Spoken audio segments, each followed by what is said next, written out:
What's up, everybody? This is Mark from Solo Games, and today I'm excited to bring to you a conversation I had with my friend Ben, who is an avid player and dungeon master of Dungeons and Dragons for the past 13 or so years. In fact, he's been playing since 5th edition and really understands the game from the ground up. And obviously, while he has not been here since the beginning of the game, he wasn't old enough to be born then, but he has been playing for a good majority of his life and he has probably a lot to say on this topic. At first, I didn't think that a topic like the OGL changes from WotC would be something that I want to cover on this channel. For the reason because this channel is a magic focused channel, and we do cover everything MTG, but really something like D&D, while it is a peripheral game by Wizard of the Coast, it's not the main game that we cover here. And I didn't feel like I have the expertise and understanding to be able to talk on this topic at all. Meaning, I just didn't understand why the changes were really even big enough for us to cover. After speaking with Ben and talking with him further on what this means for the community of Dungeons and Dragons, I realized two things. One, this is a huge thing that has happened now in the Dungeons and Dragons community. And number two, it actually affects a lot of what Wizard of the Coast will probably be doing with Magic as well. I mean, in some ways, this is a promise that is being broken on that side, on the Dungeons and Dragons side, and I fear that similar promises will be broken on this side, on the Magic the Gathering side. Well, for better or for worse, we will have to tell. But the thing that is obvious to us now is that Wizard of the Coast is basically not understanding at all what their fans are wanting. And there's so many different ways that they could solve this problem and still earn more money that does not involve what their solution is today. So without further ado, let's begin the conversation with Ben, and I hope you enjoy it. Ben, thank you so much for having a chat with me on this thing, on this topic about OGL changes by WotC. Apparently, that's kicked up a lot of dust. But before we start with the whole interview, do you mind just giving us a quick intro of who you are, what you do, and why you're relevant to answer any of the questions here? Yeah, thanks for having me on. It's who I am. My name is Ben. I've been playing D&D for about a decade now. I started in early high school with some friends, and that was around the time that the current main edition, 5th edition, was coming out. I actually participated a little bit in the play test for 5th edition back in the day, and I've been playing D&D pretty avidly since. I've spent a lot of time DMing, and so I've consumed a lot of D&D content through the years. And because of that, I kind of follow news around D&D pretty closely, just in general. And yeah, some of this latest is pretty concerning. Especially around the changes to the license and the new edition that's coming out. Okay, well, let's jump right in then. So you mentioned the changes to the license. Can you just tell the people? I mean, most of the people on my channel are like Magic people. So obviously, we do serve the same overlords who are WotC, but we are under two different umbrellas in essence, and we are the two biggest IP by WotC, right? So I think D&D and Magic are they're two big cash cows. So can you tell me a little bit about like what is the OGL, and then maybe a little bit more about like how that affects D&D as a whole? Yeah, so as I understand it, D&D, for those of you that have little to no experience with what it is, it's a game where you get some friends together, you sit around a table, roll some dice, but the actual gameplay itself, it's what I would call a collaborative storytelling exercise, where you have a dungeon master who basically controls the world, presents situation to the players, and then in this world, each player has a character, and they say what their character does. The dungeon master then may have them roll some dice, and based on what the dice rolls are, the dungeon master tells them what happens, and there's a lot of this back and forth. Now, with that system, it's it's very open what you can do. You can classically, it's like the campaigns are like these very high fantasy things. That's kind of what D&D is centered and built around. But to get back to how this relates to the license change, essentially, because D&D is such an open thing, a big part of playing D&D is the creation of content. So a lot of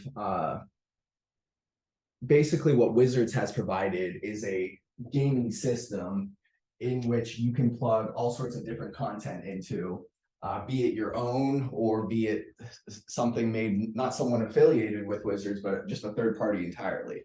Now, back in 2000, Wizard published under the I guess what's the current version of the open gaming license that's about to be revised.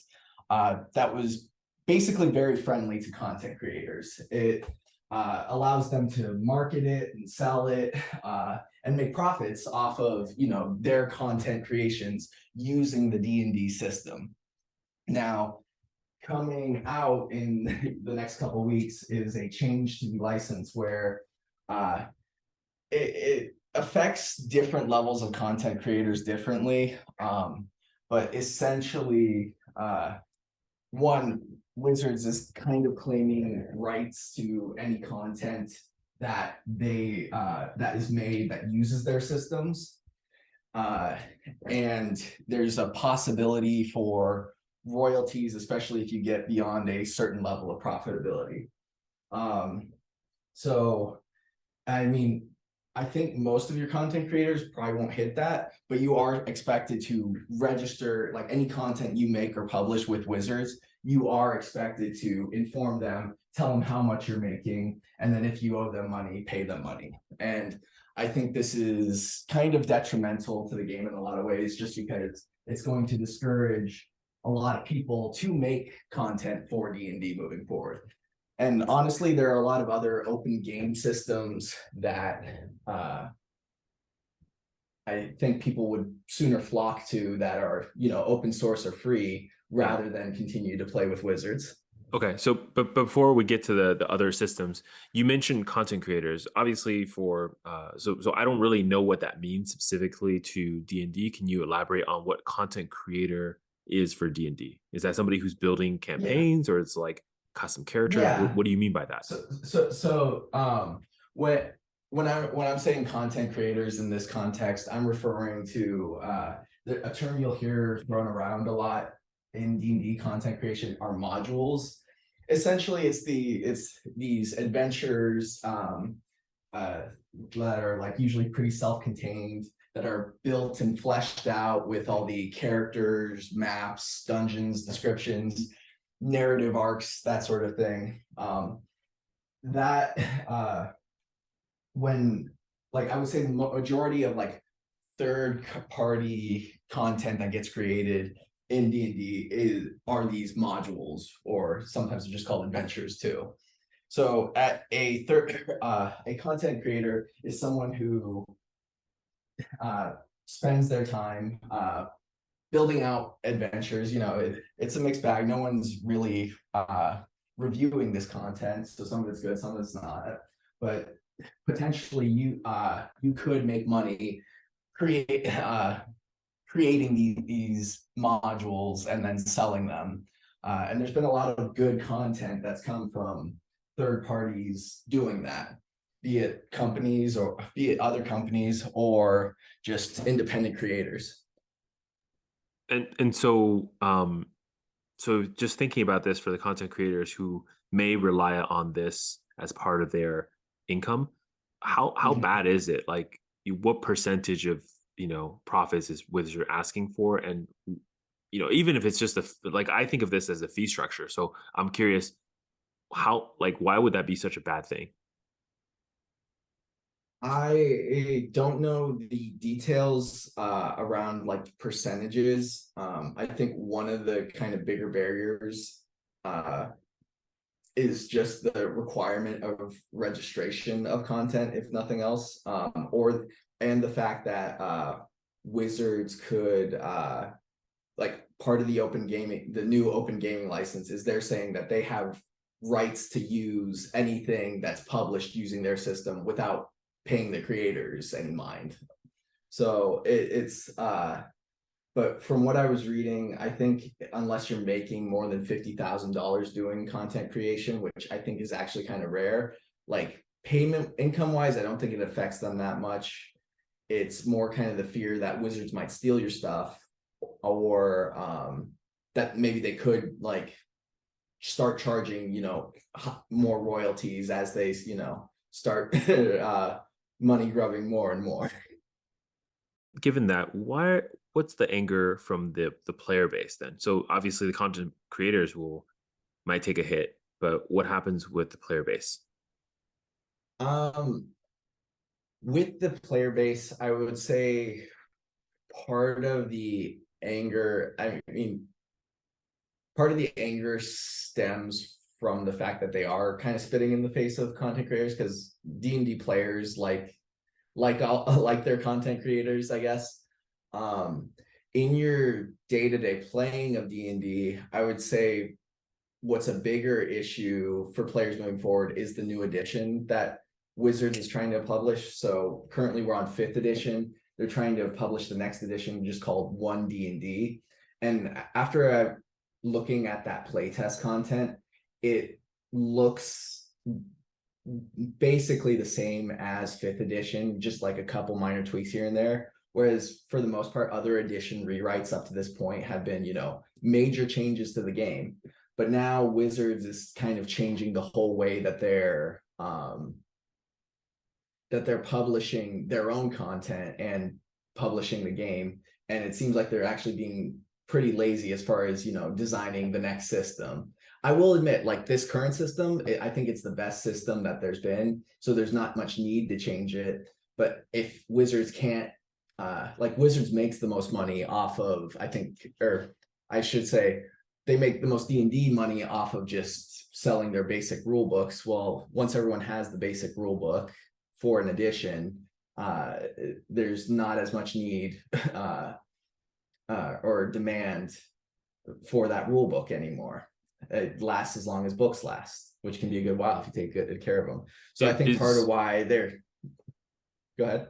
Oh no, go ahead. Finish your point, please. Oh, I was just saying, it really, after looking at the playtest content and just what it is, it really does feel like it's more of a money grab by Wizards than actual real change to the game. So I'm assuming the value add of the content creators that they're creating basically new modules to play. Mhm. Does Wizard create modules that they sell as well? Is there like a competing market? Yeah, yeah. So I will say, since Wizards first published 5th edition like 10 years ago, they usually what happens is they publish all the basic rule books, and then from there they start making official Wizards content. And I will admit, like Wizards published content for the most part is usually pretty polished. Um, and that's kind of how they've continued to generate revenue through 5th edition for the last 10 years. But it's the ability, I think the ability, like the only reason the game's grown as much as it has is not because of Wizards so much as it is, the players boosting them up, spreading it through word of mouth, and also creating tons more content just on their own. Um, and there's something to be said that no, you don't actually even need custom content like to play D&D. Like a dungeon master could feasibly just write all their own adventures and well, not necessarily systems, but write all their own adventures and worlds and characters, and that's actually a large portion of the games out there. But all this third-party custom content is oftentimes inspiration for those independently built worlds, homebrews as they're called. Okay, so one of the concerns is something like because there's no these custom content available now, there will be maybe less inspiration for homebrew because there's less reference material because maybe the creators are kind of walking away from something that either is going to Yeah, eat at their profit if they're very successful, or at the very minimum make it so that they don't have ownership of their content. And also there's a bunch of like almost paperwork that they have to put in the middle where they have to register the content, that kind of thing, right? yeah. I would say I think you summed up most of the points pretty well there. Okay. um so I understand like OGL, right? The that license has been around for a long time. Is that about right? Mhm. Was that like, Yeah. I think I read somewhere it was like 25 years. Yep. I was just reading it, like the current version that's about to be revised was came out in like 2000. Okay. Wow. So 23. Wow, that's quite a bit of time. Was there any like, I don't know, inherent promise or contractual thing that Wizard potentially tied back to the OGL? Like, meaning, right? So in Magic we have something called reserve lists. You're a Magic player as well, so you understand this. Yeah. But do you feel Mhm. like the OGL in some ways was a promise to the players, whether or not it's a contractual promise, that it's a promise to the players that, hey, like your custom contents will be free and open and you could just use it however you wish. Was that something that was at least maybe that's what the community feels? Yeah, very much so. I think what that license really encouraged was the expansion of D&D, and now that it's expanded, it's not as useful for wizards, you know?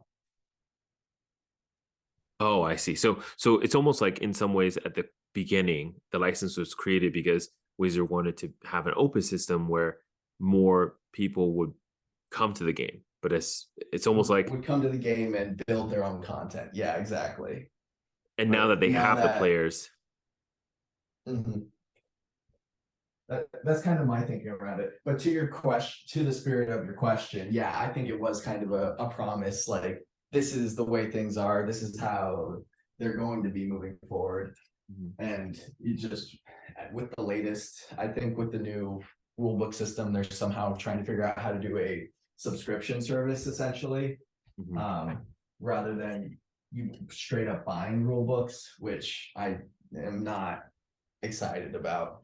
I'll probably be sticking with fifth edition or moving to an open source system if I decide to change systems. Right. So that's a good segue. So what are the options for the players in D&D at this point? So if you're sticking with wizards, one D&D I think is going to basically be published and sold through what's called D&D Beyond. It's like the online system that contained all the rule books. I think it was actually technically third party for a while, but then Wizards bought it because they Yeah, liked I it. think that's right. Um, and so then uh, basically, I think that's going to be the main place where you go and get that, and you'll probably pay a subscription to have access to one D&D content. Wouldn't surprise me if they do like you have to pay extra for certain expansions or something like that. Um, but if if you don't like that, you can stick with fifth edition. There's been a lot of content already created through the last 10 years. I think officially any new fifth edition content moving forward will technically be under the new OGL. And so whatever implications that has, like I think we'll see, fifth edition content maybe slow down, at least I guess up quote unquote official fifth edition content. Uh, the other option, though, if you don't want to, if you're open to new gaming systems, there's all sorts of different tabletop RPG gaming systems out there. Um, the most common one, which became more popular, I think, than 3.5, was Pathfinder. Pathfinder recently came out with Pathfinder 2.0, and I've heard good things about it. So if I were to switch to a new system right now, that's probably what I'd go check out. So given all these changes then, it sounds like maybe there are going to be some long-term effects. I mean, at least the way you're describing to me, there are obviously options with sticking with D&D. and then that will drive the revenue of WotC, right? Because they're going to be on a subscription path. Mhm. But long term, though, like players are angry. Do you think Wizard will actually lose players? What do you think the long term effects of this change will be for them? I think it is pretty likely that uh, Wizards ends up losing D&D players because of this. I think because there are alternate systems out there that are free or less, I guess, greedy in feeling. We could definitely see like I don't think the tabletop RPG community is going to shrink, but the D&D community might. Um, and I mean, for the longest time, D&D and the tabletop RPG community have kind of been largely synonymous. I mean, D&D has been it. If they keep along this path, though, D&D might not be it anymore. Mhm. Yeah, We'll see.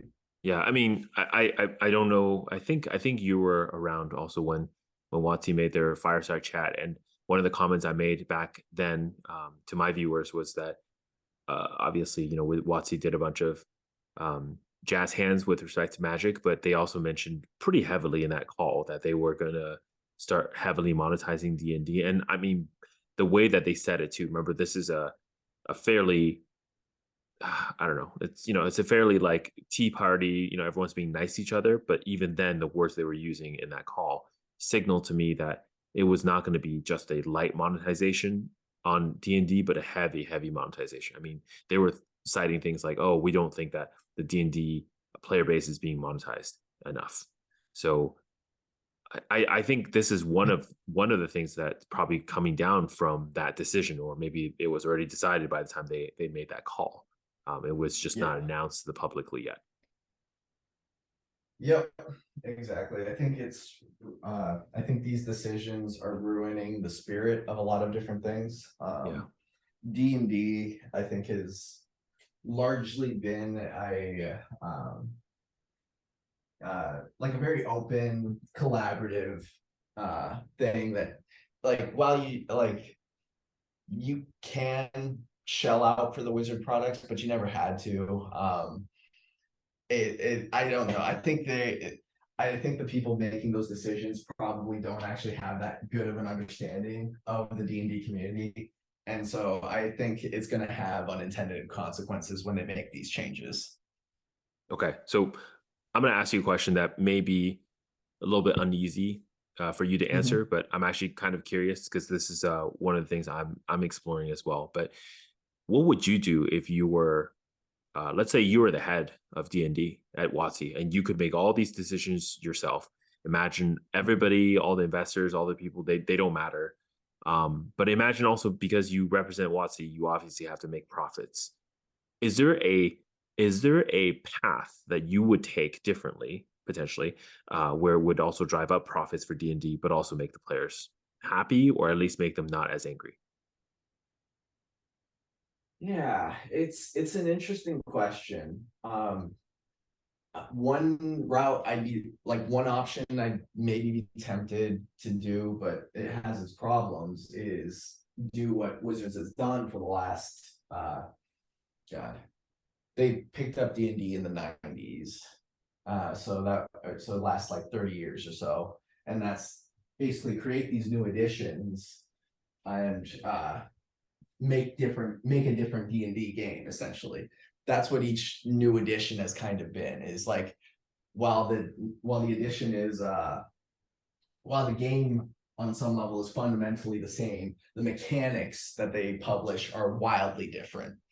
um Fourth edition, the one before this one got caught a lot of flack because it was so different, but it lasted, gosh, I think at least 10 years or so. Like that seems to be about the cycle of the lives of these games, is about 10 years so far.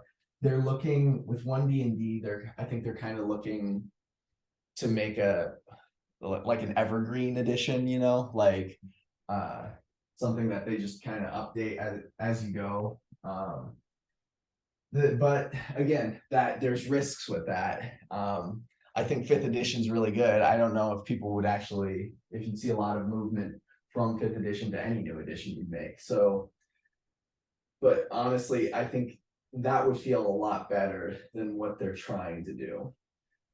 Right, If you're but I think one of the problems and challenges with things like that is, like you said, fifth edition came out almost what 10 years ago. You said, so about 10 years ago, yeah. yeah, like how much monetize? You see, the problem is like you're not monetizing Mhm. the years in between, right? Because like you said, you buy the Yeah, book one time, and I mean, unless you lose it, you damage the book, you would yeah. never need to buy So it again.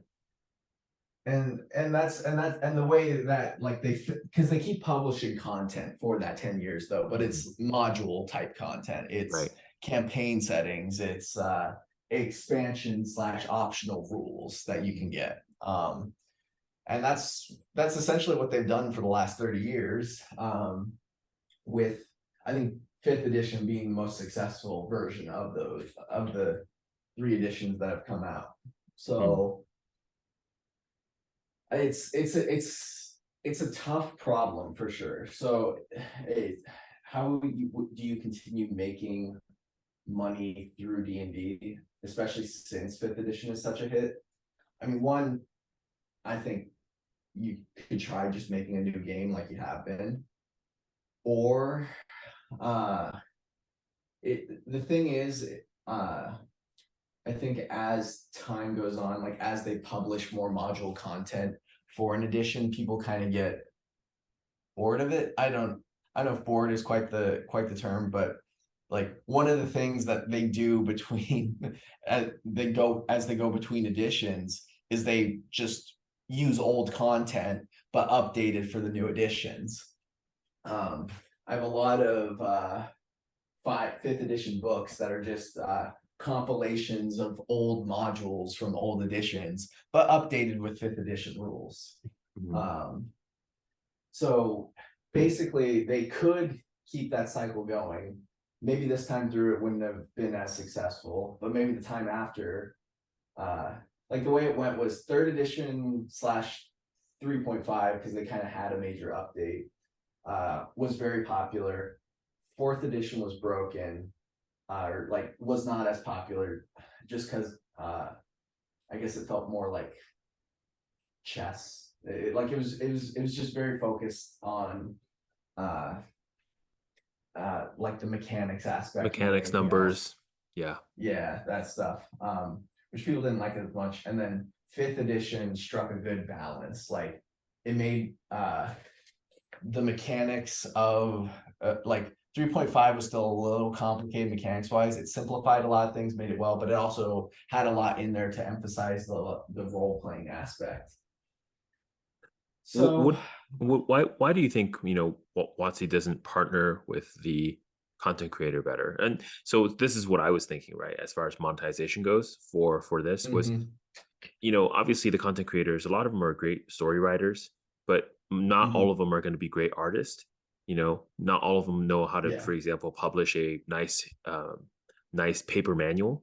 So one of the things that I could Mhm, see WotC doing is almost becoming a publish warehouse for the content creators. Like some content creator could just write the story, write the modules, write some of the rules, write some of the scenes, but yeah. like for the maps to come alive, right? For the Yeah. books to be nicely bounded and have nice card covers.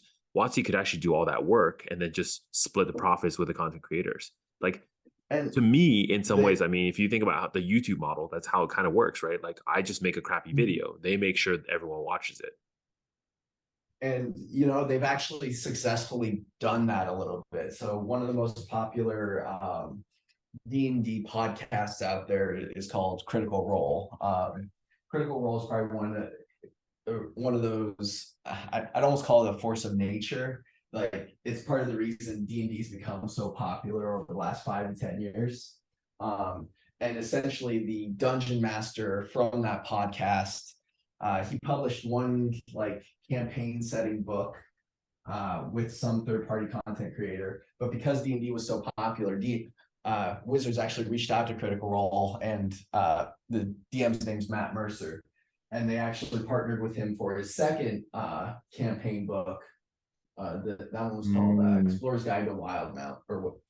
and he like they did that, and I think it actually worked really well. But I think in that case they were really capitalizing on Critical Role's fame already being there. Right. Right. So it's like they could definitely do something like that, especially if a content creator is popular enough. The other thing I was thinking about too is like, a lot of the content creators are probably dreaming up different, creatures and whatever. I don't know how much of the miniatures play into this, but in some ways, like Mm-hmm. Watsy can even go down the miniature path, right? Whether they're selling dice that's customized for the campaign, or if they're selling miniatures that's Mm-hmm. like great to use, or even maps. Like I mean, like out of the Warhammer sphere, right? There are tons of third party Yeah. companies that have made a ton of money, and all they do is provide like weapon or armor kits, those kind of things for Yeah. Warhammer or battlefields, right? Mm-hmm. They're not making Warhammer models, but essentially they're making a ton of money just providing the peripheral things. I wonder if Yeah. that's another path that WotC can take, to sell those They things instead. it's they've there have been attempts at that by Watsy on some level too. I will say there's a lot of third party tabletop RPG peripherals that are probably mostly used for D&D, but aren't necessarily D&D specific enough that Watsy could sink their claws into it. That said, Watsy has definitely made like official dice and play mats. Mhm. I've seen that they actually have official miniatures for certain settings. They even come with paints of the specific colors you put on the miniatures. I Mhm. don't know how well those things did, to be honest, but they were around. So Maybe not too like well if they they haven't continued them. yeah, I don't But know at the if same they've time, I continued. feel I like feel we're like in a it's been a different while environment. I've seen one. Exactly. Yeah, Yeah, and no. that's the thing. Like maybe 10 years ago, before the internet, before Critical Role, before these things that would have made it really popular were in place, it didn't do well. But now, I mean, as far as I can tell, Amazon, for example, sells a ton of like custom dice. They all look really cool to me. I don't play D&D, so I don't know what's interesting to players, but they do look very shiny and, flashy to me. I just wonder why Yeah. WotC doesn't capitalize on that market. That's an easy one. But in addition to that, all the mainline characters, obviously WotC has IP over, right? The storyline characters. Like Mhm. as a Magic player, I don't know D&D, but through the last two D&D sets, I've now known some of the D&D like people, right? Yeah. Like The, Minsk the, and Boo, like I mean, like why yeah. So, are there Minsk and Boo? I don't know, like figurines and miniatures that people can color yeah, up and paint. exactly. Yeah. When you're talking about official WotC like figurines, I was that those actually came to mind. So there's from that setting, so that it comes from a popular setting that came out in the 90s as well, called Forgotten Realms. WotC, I don't know if they necessarily bought it from the creator, but they've made a lot of official content for the Forgotten Realms campaign setting, and those characters are famous characters from a mix of books and video games. Minsky and Boo specifically were in a were in these old video games called Baldur's Gate. Yeah. They've done some amount of that. I will and I mean one of the things we've seen come over from the Magic Gathering world is they've made like they've mixed the two worlds a lot actually, so that a lot of your Magic the Gathering settings they've published official content for D&D, and a lot of those D&D campaign settings they're now starting to mix them into certain Magic sets. Mhm. So like these wheels have been turning a while, and it's like I think there there's something to them. At the same time, I think part of WotC's problem is they're really trying to force things right now, Mhm. and it's not looking good because of that. Mhm. Yeah, I think that's the same feeling I have it too. It's like I wonder if a lot of these things could be done with an open hand rather than a closed fist that could Yeah. make the player base feel a lot better about it, right? And that's the issue. Mhm. Like I think had they offered a lot of these options up and had they started really reaching out to the creators and helping them flesh out their content in ways that they've never thought imagined. I mean, look, WotC is a publishing arm, right? So they have a ton of things that they could do and help the creators. And maybe they could start a small program where they don't help the biggest creators because they have the resources, but the smaller ones who may have great ideas. And then, Yeah. one of the things that WotC used to do, I think on the Magic side, is something called the Great Designer Search, where they literally would Mhm. have a design competition for people who wanted to design Magic cards. And at the end, they hire these people into Wizard. But the other element of that, why that's great, is the Great Designer Search has created things like Planeswalkers. Mhm. These elements of Magic that today we just assume are standard were actually, created by somebody who didn't work at WotC originally, who came in, kind of putting these ideas together from the outside and then became part of the game. And I'm shocked that WotC hasn't thought about ways to, again, open-handedly approach the creator community and like embrace everyone rather than almost like, here's how Yeah. we're going to make money and this is how you're going to abide by our rules or else type of feeling, right? I think that's the core issue here. Exactly, exactly. I think they've done some okay groundwork in the last 5 years. Like one of the main places to publish custom content is an official Wizards website called I think it's DM's Guild. Hmm. So one of the nice thing I guess one of the things that will make this transition easy if people choose to abide by it is if you do publish through that, which that's one of the main places to publish your custom content, like all the stuff will be figured out for you. That Okay. said, we'll see. We'll see if people stick with it. DM's Guild, I think, was a really wholesome idea 5 years ago, but now it feels more like that's just kind of a way they're exerting their control over it now. Got it. Okay. Well, last question is, so I heard you're a DM actually for D&D games. How many games have you DM'd in your lifetime? Oh, that's a lot. So when I first started playing, geez, it was back in eighth grade. I got together with some friends. No one knew what they were doing. But we needed a DM, so I stepped up. I was like, "Hey, yeah, I'll give it a try. Seems like fun." And I would say I've DM'd way more than I've played at the end of the day because of that decision back then. Like, I don't get me wrong, I actually love playing. I love stepping down and letting other people take the reins for a while. But there's almost always a shortage of DMs. DM usually has to put in a bit more work to the game, so there's kind of that demand of it, and like you are in the spotlight 50% of the time when you're DMing, and so the I think there's that added pressure of it. But total games I've DM'd a lot of campaigns over the last 10 years. The current one I'm running, I've been running for 3 or 4 now. It's been my longest running one. And it's like while some months are certainly more active than others, like for the most part, I'm not doing more than one session a week. And sometimes sessions get canceled or you go on hiatus for a while. But uh if I had to put an estimate on the number of campaigns I've DM'd, like 4 or 5 long ones, and then tons of different little like one or two shots. Yeah. Yeah. And for those that don't play D&D, tell me like how long does a long campaign usually last? It really, it truly varies from table to table. I think I've heard like if you, I feel like 2 to 3 years is a pretty long campaign. Yeah. I've heard of longer.